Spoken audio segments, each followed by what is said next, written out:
Welcome, everyone, to the Man Talk podcast. This is podcast number 50. My name's Jacob, and I have my guest Mason here. Mason, welcome to the podcast. Thank you very much for having me on. Yeah. Today, we're going to be talking about friendship and some of the key characteristics that make friendship so good and sincere and rich, that makes life so good. So, Mason's been talking to me about friendship for a long time now, and at this point, we just need to get it on a recording. So here we are. We're gonna get on the recording. Mason's time to shine here. I have my first question on how did you get so interested in the topic of friendship?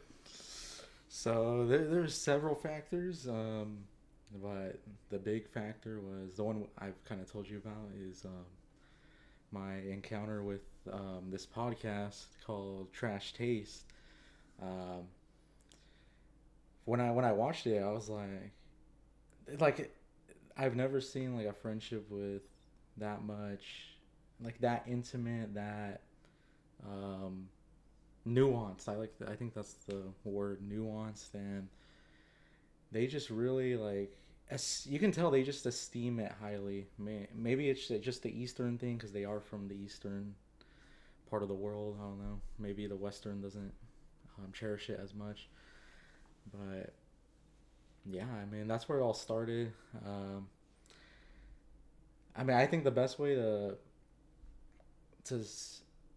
to know what I'm talking about when I bring up that podcast is like just watching it because it's kind of hard to put it in the words. Like, but the best word I can come up with is nuanced, I would say. So when you're referring to nuanced, it's not like it's your run-of-the-mill friendship where I meet up with them on Friday nights and we go do something, or we do have a particular routine. We go to the same spot and share a lot of the same stories. You're talking about this deep intimacy, Yeah. but at the same time having like comedic fun, and that there's something new that's going on in the friendship, and it's got a direction. It's not standing still. That's from our conversations before. That's a lot of those characteristics you've been getting at, instead of it just being a more conventional friendship. Yeah, it's kind of. I mean, it's we first gotta like think about what intimacy is. It's an everyday thing. Like you can't. It's just like the best example you can give of intimacy is obviously when people are dating or when they're married. That's like most of the time when people are very intimate emotionally. I mean, not talking about physically, just emotionally and closeness wise. So I think like with them, they just really get to intentionally know each other, like like getting to know the specifics of each other and like the little things, the everyday little things. Like it's kind of like when people say in marriage, they'll be like, "Oh, I learned something new about my wife every day." Like you don't have to wait till you're married to have that type of intimacy. You can do it in a friendship.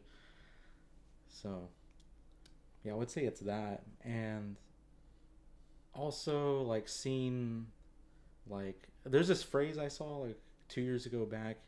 It's called I forgot who. I think it was. It's not even a philosophical or friendship or philosophical quote. It's like it's a finance quote, but you can apply it in like philosophically too.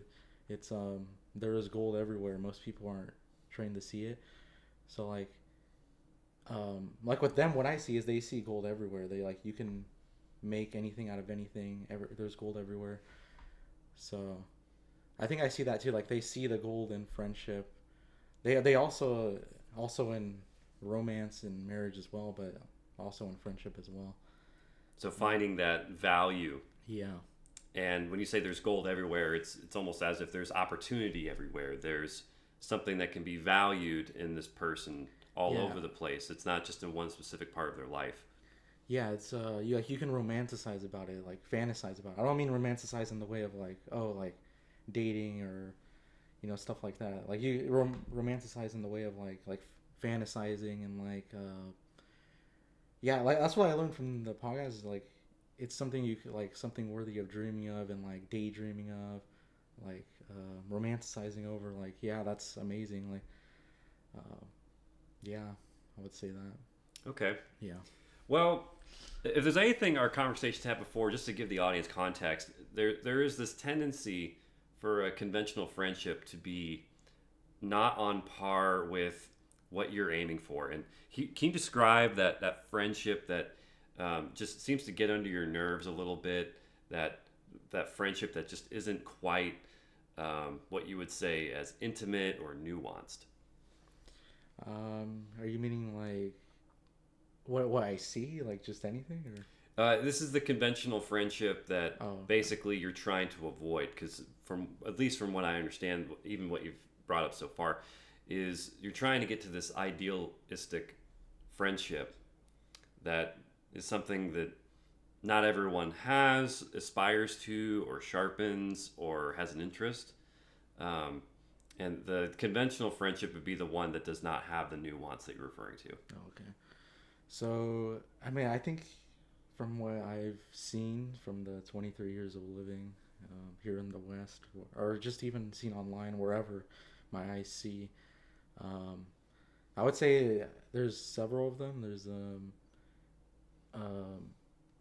well, if we're talking about like in the, let's just start with like within the church or Christian culture. What I see is a friend is just like an accountability partner, like someone you meet with once a week, which is good. I'm not saying those are bad. That's great.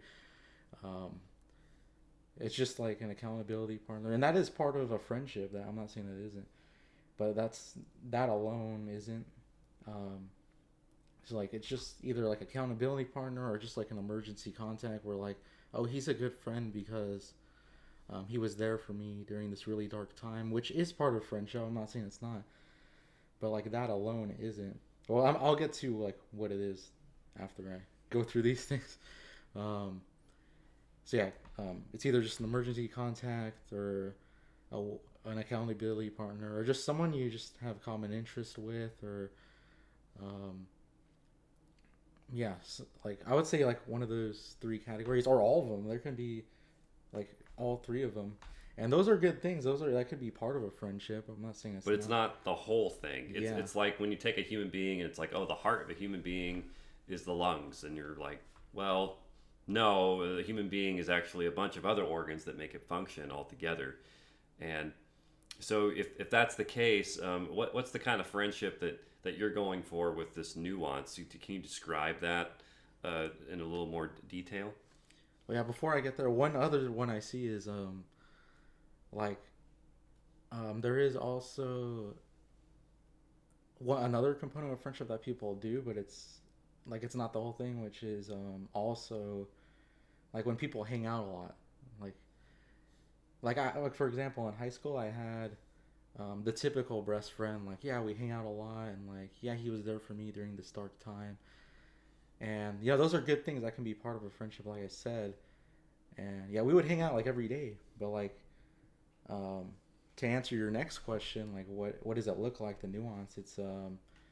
It's like intimacy, just going to know the little things and um, like I said, it's not just being there for the dark times or the big moments like graduation or birthdays or the big moments. It's also being there during the normal times, like similar to marriage. Like you're there every day with them. Your normal times, you see the little things, you learn the little things, the normal things, the mundane things. Um, so I would say that. And then if we want to give like some examples from I pulled from history, through the Bible, throughout other examples throughout history. There's obviously Jesus. When well, we got a great glimpse of his friendships in the book of John when he's talking to his disciples face to face, and he's like, um, I call you. He's saying why he calls them friends. He says, I call you my friends because now does he say, oh, I call you my friend because we meet once a week or because we have a lot of common interests or because we have a lot of nostalgia or like, oh, I've known you for 20 years or um, no, he's saying I call you my friend because um, everything the Father has revealed to me, I've made known to you. So he's basically saying we're very, very intimate. We're very um, yeah, very intimate. Which, like I said, intimacy. How? What are the two things that make intimacy are vulnerability and consistency. So you gotta have one. You gotta have both. One, if you have one, it could breed the other one, but not at all times. Like I said, like an example of consistency is um, my friend in high school. We would hang out a lot, but we didn't really have like the very vulnerable part. Yeah, I might have told him like the big things, um, like oh this big thing happened. I'm very sad about this, but like not very like specific and like the little insecurities, the little just like the little stuff, like the little things that make big impacts. I would say like So it's not just the, oh, here's events that happened or some of yeah these major milestones that I've gone through now sharing. It's also these, there's something about that guy that we were talking to the other day that just really drives me up a wall. And I'm not sure if that's him or if that's me. Or it's the, I really struggle with things that I normally wouldn't talk about publicly. But with you, I'd be able to say these kind of things. And I would agree. There's certainly an intimacy there of like sharing those little problems that, but over the long haul, continue to impact that person. Um, and that's something that I mean, yeah, I guess the big events and milestones are part of a friendship, but it is important to have that consistency of also sharing all of those. I'd say things that are under the surface, something that's more private, but yeah you're letting people know, particularly these friends that are a deep friendship, know of your own business, which is what Jesus was saying about, yeah if you're working for someone, you don't necessarily know their business, but if you're a friend, you do. mm. That's been revealed to you, which is what was going on in the book of John. Yeah, and it's like I think people forget that like it's not just a spiritual thing; it's also a science thing too. It's if you ever look at, have you ever heard of the Maslow's hierarchy of needs? Yeah, Yeah, I so have. it's literally the thing right after the big main things of needing to live. So you have obviously the big things that you need to live or you're gonna die like right away, which is air, food, water, shelter, and then right above that, what is that? It's intimacy, closeness. So it's this is something that also unbelievers as well. Like it applies to everything. Like so like a lot of people we forget like I think they have like a false perception of closeness. They'll be like, "Oh, I'm close with this guy. I'll tell him like the thing I struggle with, the sin I struggle with." And that's a good thing. That's like I said that's good. But like that every day, even when there's nothing wrong, like you still like it's just like the best example is like when you have a spouse, like just someone to go home to, someone to like share just about your day, even if there was nothing like big eventful throughout your day, just like someone to share. Even like it doesn't have to be like sadness or this big happy thing. It can be like even just the neutral emotions that you um, share with them every day. Like, oh, how was your day? Even if it's just neutral stuff, like it's still that's still like intimacy. You know, it's like I said, the normal things as well. So And that's good to remember that that consistency and vulnerability yeah, go hand in hand with that.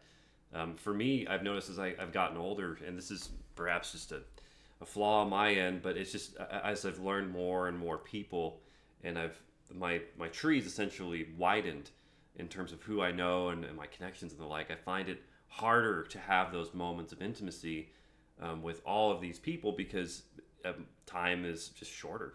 yeah, And there's more people. So I've had to be more selective with who gets those private moments. But at the same time, there's a presentness that you can give to anyone who is within that tree, and that's something that maybe that even if I can't get that level of intimacy with every single person, at least in the moments when we do get to share, being able to have those moments that are open and being able to communicate with them in a way where they're heard and that you were presently listening. Maybe that is how I would do appropriate friendship, even with hundreds of people or thousands of people, mm-hmm. as that branches out. So I'm glad we've talked about these different parts because it seems as if we can't just ignore one of them. It's almost like a really dynamite friendship needs as many of these parts as possible. yeah. And like if we're bringing up going back to the like other examples throughout history, you even have if we want to bring up well, firstly bringing up the Christian examples, you have C.S. Lewis, like he has like I've never seen someone write such with clear insight, precise, razor sharp thinking on friendship. Like you like if you go on Google, like I've done this myself. If you go on Google, you can literally go right now on Google, type in like friendship quotes. They'll be the most like um base, like just like not really insightful. They're just like very just like bland. But if you go to like the opposite, romance, marriage, dating, there's like these crazy, really specific, sometimes delusional like advice on it. Goes so deep to where it can get delusional too. There's so much insights, billions, probably even more than billions, quotes, writings, books, courses, like so many different types of writings, articles on the insights and on romance and marriage and dating. And then if you go to friendship, it's like the literal exact opposite.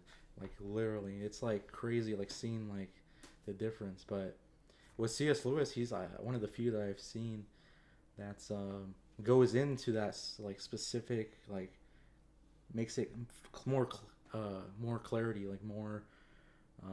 like better writing, like more specific. Like he said, uh, friendship is.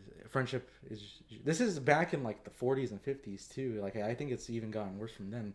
He said friendship is just something quite marginal, not a main course in life's banquet, a diversion, just something that takes up the chinks of one's time. Like very just razor sharp. You don't usually hear quotes on friendship like that. Usually you'll hear like the quotes on friendship like, oh, like we like, oh, you when you said me too and like you clicked, or like something like that, or like, oh, like yeah, he's there for me, or like not very insightful, just very like, oh, A general purpose quote. yeah, just general, yeah. So yeah. Well, perhaps or we can go in further um, Yeah. into some of the questions here. What would you recommend for those who find themselves and they analyze their life and they go, I'm not doing friendship, or I'm not demonstrating friendship in a way that would match what we're talking about. What would you recommend for people to start doing instead? I would say I think the biggest block is obviously besides maybe your sin or like your I mean you're wanting to hide yourself, or besides that, I would say the biggest one is what blocks it is um, just there what everyone believed to be friendship their whole life. It's like I forgot who said. I think it was Epictetus. He said, or not Epictetus. Who was it? I think it was Epictetus, the philosopher. He said it's impossible for a man to learn what he thinks he already knows. So like if you just grow up, you're born into a world, and like this is how friendship is. It's how everyone else does it. It's what's advertised about it. It's how it's portrayed in movies and shows and books and your real life examples. Um, just like start like for me, this is what I had to do is like just erase and like look at just starting from a blank slate and like what is friendship. And like I said, it started with me viewing that podcast, and then when I saw that podcast, it led me to just study it through books, through C.S. Lewis, through Aristotle, through Plato, and obviously, and what's crazy is that you see how it points back to the Bible, and then I saw it in the Bible too, like in Proverbs, in Jesus' life, and the Gospels, even in the Old Testament, Jonathan and David, even like if you want to talk about the friendship with like Abraham and Moses with God, like it literally says, was it Moses or Abraham? I forgot who it was. They literally said like Abraham or Moses, friend of God, and they mean obviously if you're a friend with God, you know that's surpasses the human need of being a friend with someone else and being intimate with someone else. So That's like a meta intimacy. yeah, that's once you're a friend with God. yeah, it's not just, it not only covers the horizontal earthly sense of friendship, but also like in a supernatural sense as well. So but Like when I think of Jacob and his struggle with God, he like wrestles with God and he gets his name Israel. I mean, it's just such a strange story. You hear about like he's wrestling with God all night, and then all of a sudden like he's got a wound from that night, but God still says your name's now Israel. And there's this sense of like, wow, I knew God was powerful, but I found out for myself. Yeah. But he also gave him just enough of a challenge where Jacob wasn't going to give up. He's just, I want you to bless me. I'm not leaving until you do. And there's this sense of just he really wanted it. And maybe that's one of the answers to that question is this something that you want to desire? If not, then that's like the first checkbox. And the next one being seeing the characteristics in other friendships that are really deep and then seeing if that could be mimicked. But it can be challenging if you have other people who do not reciprocate, because it takes two to tango when it comes to friendships. Yeah. So wait, so the original question was how people can, wait, what was it again? How to realize to become? Yeah, like what would you better- recommend for those who aren't practicing like this really deep and nuanced friendship? So yeah, like I said, first point was like blank slate, realize just look at the Bible merely and like what is friendship according to the Bible, not according to what you're used to and what you believe for your whole life. So starting that, and then secondly, finding the joy and gold of it. The best real life example I've seen is that podcast. They really just like, and the funny thing is that one, they're all really busy. Two of them have, one is married and one has a girlfriend who they've been dating for a while, like 2, 3, maybe 4 years, a long time. I don't know why they're not married yet. Well, they're not believers, but and then the other one, he's single, but even he has another best friend, and they're closer.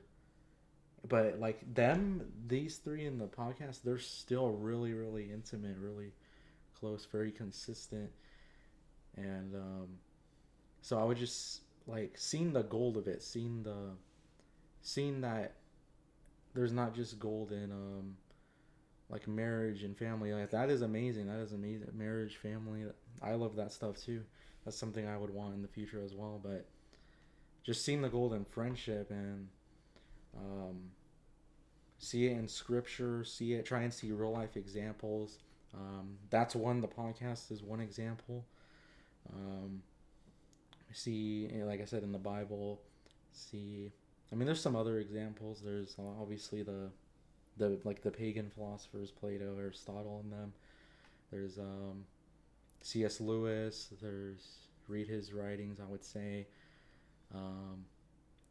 But a lot of these references are just get it from a good source, and you're already starting off with your foot in the right direction. Yeah. Instead of trying to invent it yourself per se, or trying to mimic bad resources or references. And then I guess that next step being, if you find subpar friends, get better ones. Mm-hmm.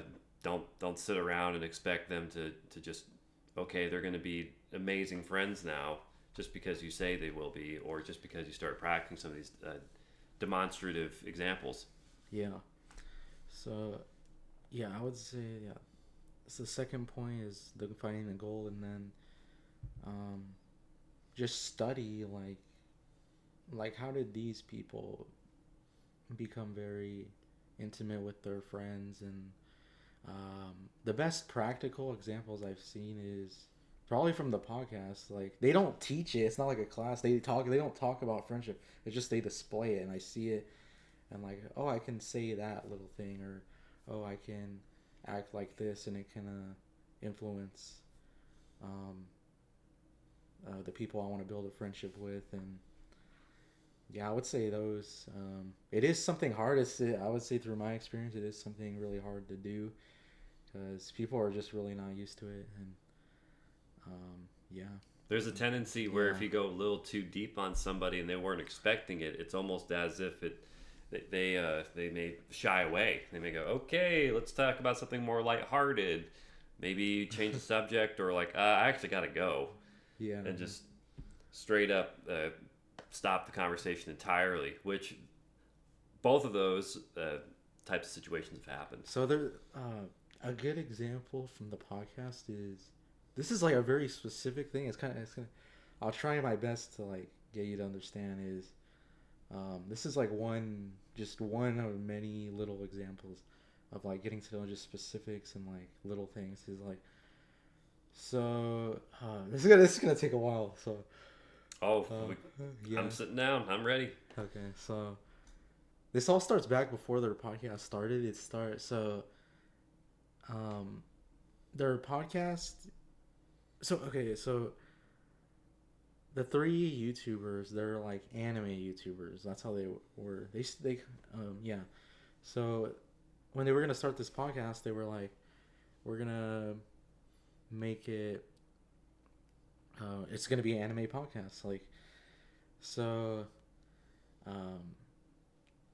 like that's how it is. It was advertised like an anime podcast, and when you think of that, you're like, it's gonna be like cheesy, or like if you go like it's just gonna be like these like these anime fans giving like these elitist takes, opinions, or their pretentious views on anime, or like blah blah, like flexing their knowledge on anime or whatever. So like second, third episode around there, they were like, "Oh, we don't even watch anime anymore," and like that might not seem big, but like it built like a good connection with them and also with the audience as well. That's what kind of like that was one of the big reasons it pulled me. It was like very like a specific thing, because like if you think about it, like just not just the anime, just like if you think of like any big fandoms, like with me growing up, ever started since like 7th grade, I would watch anime religiously, and then like 19 years old, I was kind of bored of it. I kind of like know a lot of the tropes and like the cliches and like the culture of it, and like it's kind of like whatever, but it's kind of like that's how they were feeling too. So they're like, oh, we don't really watch it anymore, and like it's what was I gonna say, like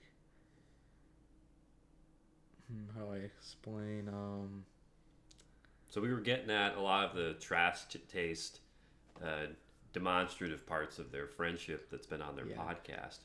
Yeah, so I believe like that might not seem like a big deal. Oh, they don't watch anime anymore. How's that big? But it's like a big to like them. Like if you think about like because that's something you do every day. Like it's something you esteem highly. You're like watching anime every day religiously, and then like, oh, I don't really watch it anymore, and like just casually like, oh, I don't really watch it anymore, and then like the podcast, it's like a completely different thing. And so that's like a specific thing. I would say like one specific thing of like a nuanced thing. Like,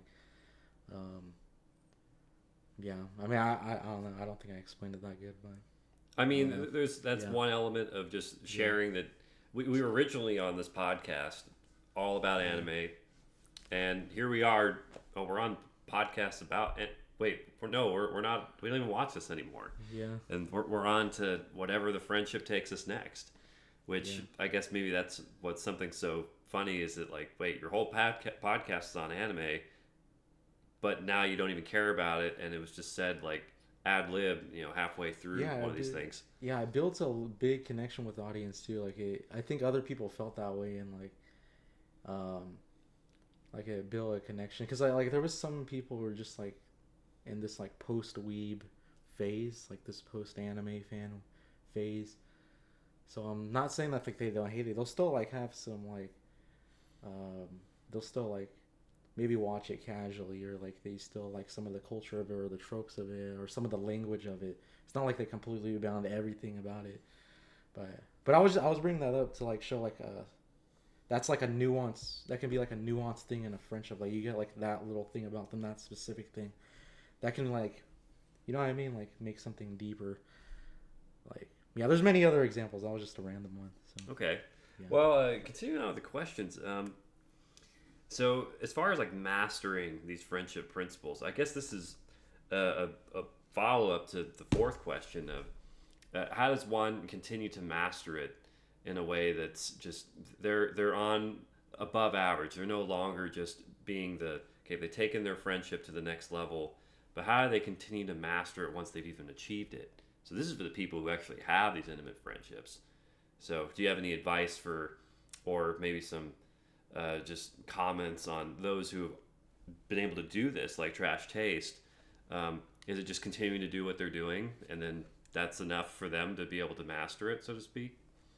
Yeah, I would say, I mean, the principles are probably like the same, but you just keep practicing them. You still remind yourself of the joy of this. You keep intentionally getting to know each other and being consistent and being vulnerable and um, similar to like your walk with God. You keep seeing the gold of Him. You keep learning more about Him, and it's same principles, right? But just keep on doing them, and um, yeah, I mean, and also remembering that, like, I was gonna say, Yeah, so the continual practice, yeah, which makes sense. I mean, if you're already on the right track, it's just more about the management of it instead of it trying to be innovative and do something new. It's just more of this is exactly what works. Now it's the consistency factor over time. yeah, and seeing that God made us for, what are the two things He made us for? He made them for our relationship with Him and our relationship with people. So like, what are gonna be the things that bring us the most joy and happiness? Are those two things. So like, why like I see a lot of people, they'll be um like they'll be like, oh, I'll be happiest when I'm at this place, or I'm eating this, or I'm doing this activity, or I'm like, but we were designed in our happiest moments and joyful moments are to be with other people. So like, I don't know what it is. Like with me, that's what I just saw it. I saw the truth as I saw it, and I was like, that's when I'm most happy, when I'm with my friends. It's not even like, let's just say I do the thing I love the most, like watching a specific show or eating a specific food or doing a certain activity. Yeah, that can you can be happy kind of doing that, but like um, it's crazy to me like how people they won't say like, oh, when I'm with my friends, or like when I'm being like, you know what I mean, like, Yeah, yeah, it's I like, think I know what you're getting at. yeah, Like for me, there's this tendency where people think that once they've arrived at this next place, that everything will be fine yeah, and they will be fully content. But the nature of our brains, aka dopamine, we're always looking for that next thing.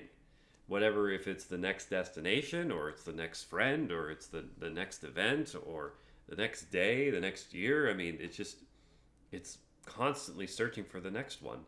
So the irony is, it's almost as if the minute you get something you really wanted, all of a sudden your brain's trying to figure out what to do next. yeah, So it's almost as if the pursuit of something is more important, particularly of the right thing. So in the case of like, oh, for a lot of humans, I mean, like some want to get married, and it's like, okay, I mean, that pursuit of it, if it hasn't showed up yet, it's actually kind of exciting because it's not there yet, and you're still on the hunt. And but once you actually have been able to find somebody, it's, oh well, now what? And it's, well, you need to manage this relationship. It needs to be essentially taken care of, and the tender love and care elements.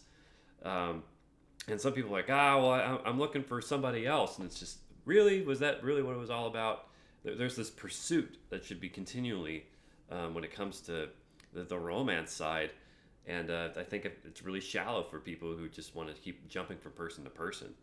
yeah. It's just like what you like. It's the world you're born into. It's just a very it's kind of just, it's like McDonald's. It's just everywhere. It's just like, it's what advertised everywhere. It's what everyone's saying. It's what everyone's fantasizing about. It's what's all in the movies and the books, and like, it's what sells billions of books and movies, and like, it's just what you're used to. Like, you're just programmed. You're like, oh, like, that's a higher order of significance. It's just like, um, yeah, it's just what you're used to.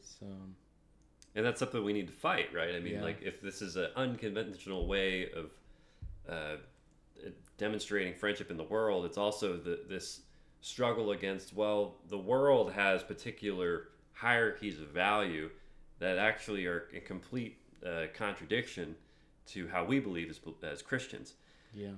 And that's just, it's one of those things we need to be not only cognizant of, but then, okay, there's a work at which I need to be like cultivating in friendships of the right things that are important, the important values such as like what you said about consistency and vulnerability. I mean, it keeps being brought up for a reason because and I'd say authenticity would be like you want to bridge those two together because then you get the element of like you're really getting that person. You're not getting just some caricature of them. You're getting like the authentic person.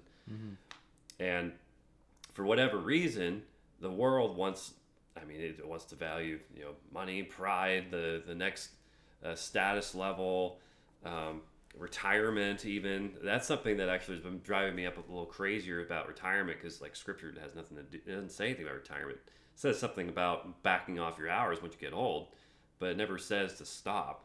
It says serve as you can, and that goes back to your happiness comment of people are generally happier when their efforts are being put in the right direction.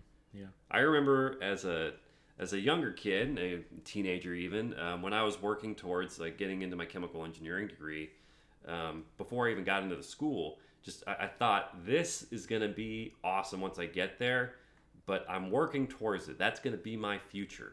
And then once I was in college, it's like, man, I'm now working towards the actual job, so I can actually have like a middle class lifestyle.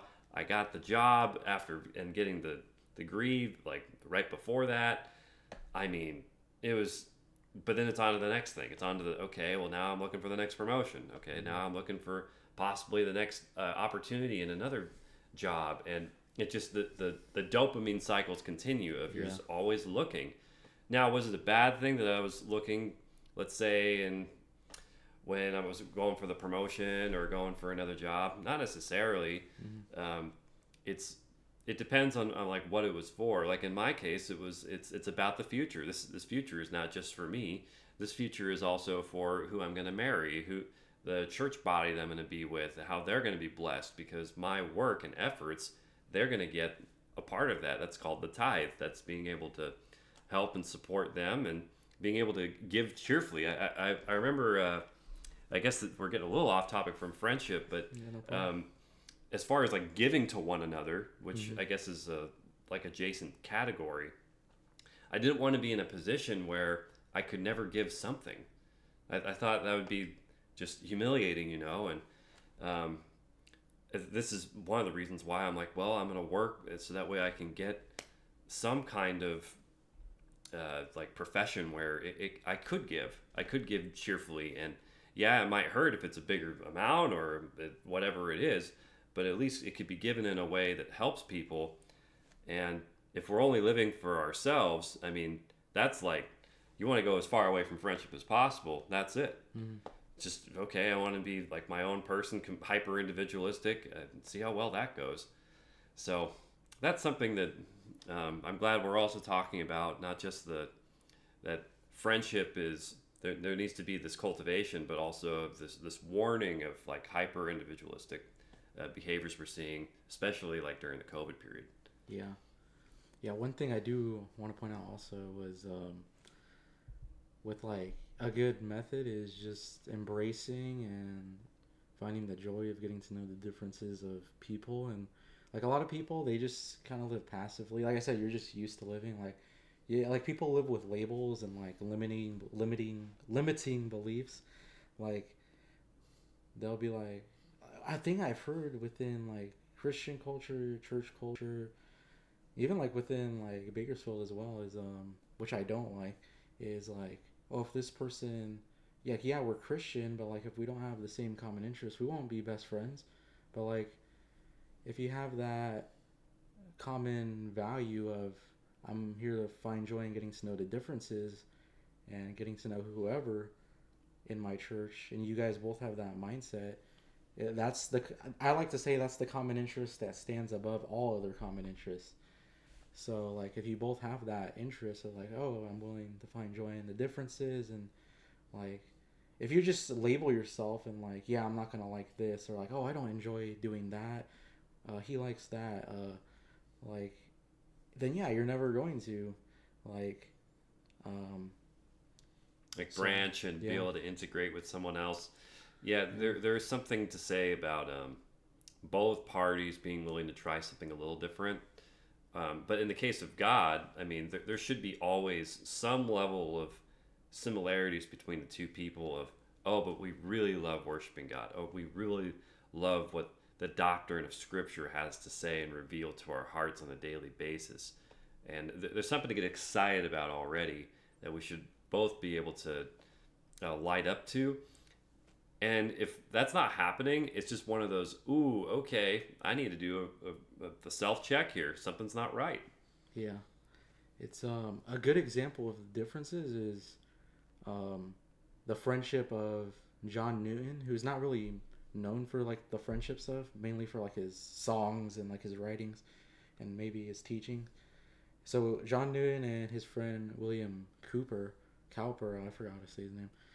Um, they were both complete opposites. Like William, he was very reserved, introverted, like that, and then John Newton, super extroverted, this and that. But they, from what it seemed like, from what I read, like they have this the common interest that stands above all other common interests that I like to say, or common value of, I'm willing to get to know whoever. We find joy in the differences and getting to know each other deeply, nuancedly, and they were very intimate. He literally said, "I've had many friends, but none with the level of intimacy as with my friend William." So, um, yeah, it's like that. Like, um, yeah, like don't limit yourself. Don't like, and I thing is, if you want to talk about enjoyment and how does enjoyment start? Most of the time, it starts with understanding. Like if like for example, if you put on a movie and you don't know what the heck's going on, like you're not gonna enjoy it. But if someone's like sitting by you and like explaining it, oh, this guy character's doing this. This is what's going on. This is the backstory.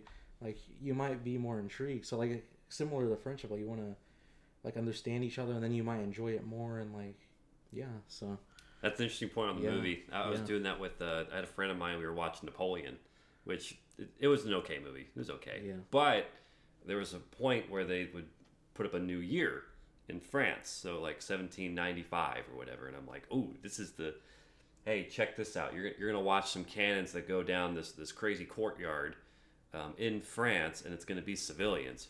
Like, look out for what's going on. And he's like, what are you talking about? And then it would happen, and it's just that's the yeah, whiff of grape shot. You know, that was an important historical moment in the film, and which did happen, you know, in real life too. It's just they did it in a movie platform.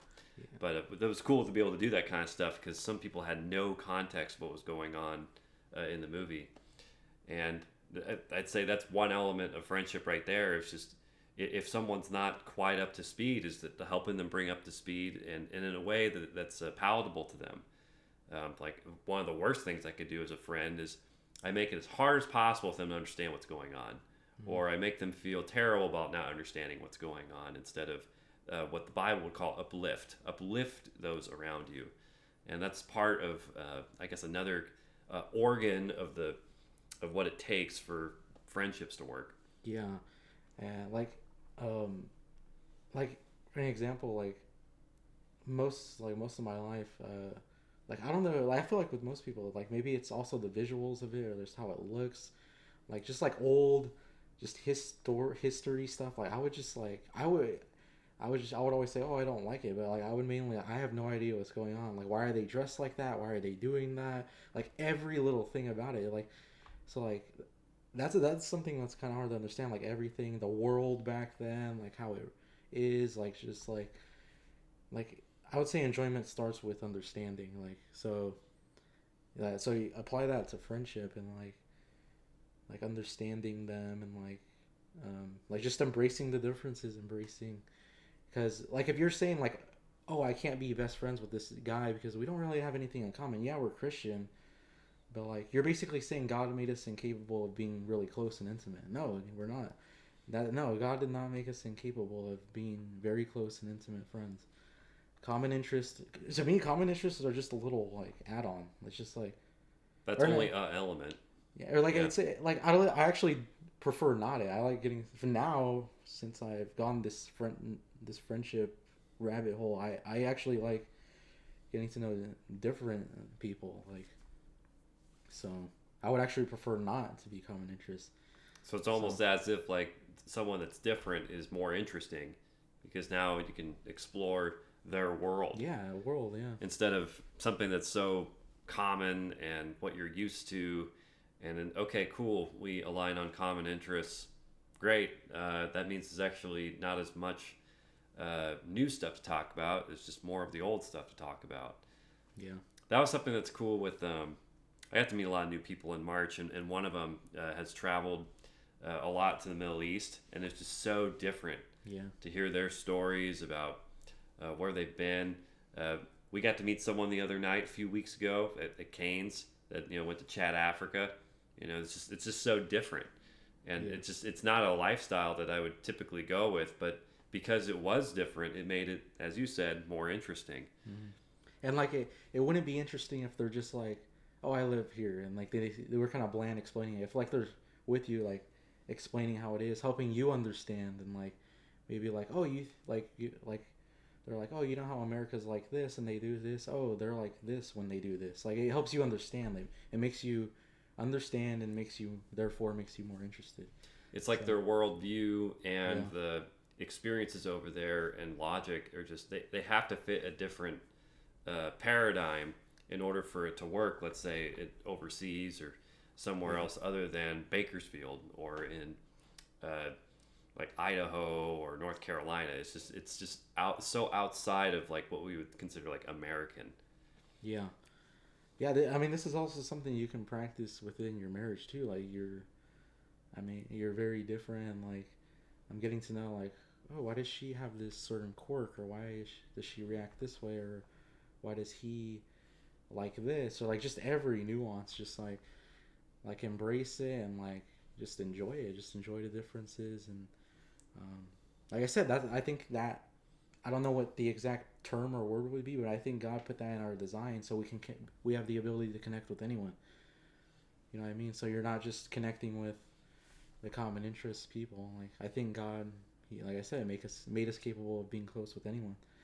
And Uh, that certainly makes us stronger in the right circumstances. If all of a sudden you find someone who's got a really like hardcore mechanical mind versus someone who is more of a poetic mind and someone that's more of a literature, all these different aspects which normally they wouldn't care about, but combined, that's how we get our world. Like mhm. in a chemical plant, for example, there may be like 15 different departments, and most of them, funny enough, aren't necessarily how I'd say like an engineering mind.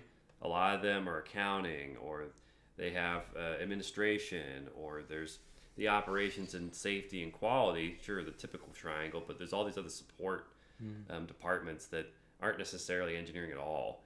And it's funny because I mean, at the end of the day, I still need to get something bought, so I need to go through them, and then I start talking to legal about something, and I'm going, well, that's interesting. Why is this my problem? But that day got a lot more interesting in terms of this isn't just my worldview; it's also with all these other departments making that worldview, I'd say, more nuanced, Mhm. and then just I have my engineering brain. This is how everything should work. Yeah. Downside is because some things aren't based on logic, you run into those crazy adventures that shouldn't be, where it could have just been a straight line. But that's another story. Yeah. Yeah. I would say one last thing I want to say regarding that is remember because we're still on the question originally from like what are like the best like methods or Yeah, something like. methods. So I would say just remember that connection is a choice. A lot of people it's advertised to be like just a passive thing. Like oh I connect with them. Oh yeah we clicked right away and like connection is a choice. Like you choose to be interested in them. You choose, like, obviously it's a two-person thing. Like, one person can't carry, but like it's a choice. Like, I choose to not be interested in this. I choose to not to get to know you deeply. I choose to not to get to know the differences and nuances. So yeah, it's not a passive thing. It's a There's some intentionality. Yeah, it's intentionality. You make them happen. You make relationships happen. So yeah. So far, if I've got a running list, so we have intentionality, vulnerability, consistency, authenticity. There were a few other ones that we talked about. The exploring of differences instead of just always looking for common interests. Yes, seeing the golden joy of it. Seeing the golden joy of all the different things and opportunities to be able to invest in somebody. Yeah, and I would say that's the core. Like, if God made us obviously for joy, and that's what heaven's going to be. The new earth is going to be eternal joy. So that's the core. Like, if we find joy in it. So yeah, I would say that's the most important point of that. I'm glad we got to explore some of those characteristics, because now I actually have a pretty decent list, which is more it's something that is more palatable, because sometimes when you talk about what a good friendship is, it's kind of like what we were getting at with Trash Taste. It's, well, it looks something like that podcast over there. Yeah, I just feel like a little kid, like just like trying to form words, and like I just point at it and like just watch it. Because there's something there's all these independent variables that are happening when you just watch it for 5 minutes. But now that I have more of a list, and that we've been able to discuss each point, it's been good to be able to go into each individual part and see how it fits. Like that, I'd say generosity was something that was another point that we talked about. I had no idea that was going to be on this podcast, as far as like being able to give of yourself. And it's not about money necessarily. It's just of the time, talent, treasure element that we would say in church to somebody else, where there is this sense of you're not just in it for you, you're in it for them too. Yeah. I think another thing I want to mention is going back to like the blockers and like what you're used to believing of friendship. Like, I would want to say like there's just so many blockers, like just limiting, just blockers that keep people from pursuing a deep friendship. And other ones would be like, oh, like I'm never gonna be as intimate nowhere near as intimate with a friend than I am with my spouse. You may be right, but that's holding you back from being very intimate with your friend. Like, there's a lot of like factors. Like we've already brought up, like just every day being there for the normal things, finding joy in fantasizing in romance, and a high esteem of friendship, like a lot of those things can they're not just in marriage. They can be in a friendship. So I would say like there's just so many blockers, and what people are just so used to it's like so engraved into what they believe and like how they grew up and the world they were born into. There's just so many limiting beliefs. I think you've got another characteristic, which is challenge. A good friendship will have a healthy amount of challenge to what your beliefs are and what their beliefs are. Yeah. So it's not that it's like a competition per se, even though competition, I guess, could be an element on its own. But I think that healthy challenge also makes it fun, because then now it's not just, well, I have these beliefs and so do you, and we disagree here, and then that's the end of it. The typical friends will push the boundaries a little bit and be like, well, why do you park your milestone on that particular paradigm? And then we'd go into maybe even a podcast forum like this, and before you know it, maybe you find out that those milestones or those boundaries weren't as in stone as we thought. Yeah. I'm blinking out. I forgot what I was gonna say. Well, we were just going over the review of friendship characteristics, and I think we're at least up to 8. Yeah. So like, I was gonna say, like, just look merely at just what the Bible says. Like, I brought this up before. Like, instead of like what you're used to, just like look merely at, start over and like, okay, what does the Bible say about it? And then if you want other help, look at C.S. Lewis, and like maybe you can even look at the pagan philosophers. They had like really insightful wisdom on friendship that actually points back to the original wisdom, which is from the Bible.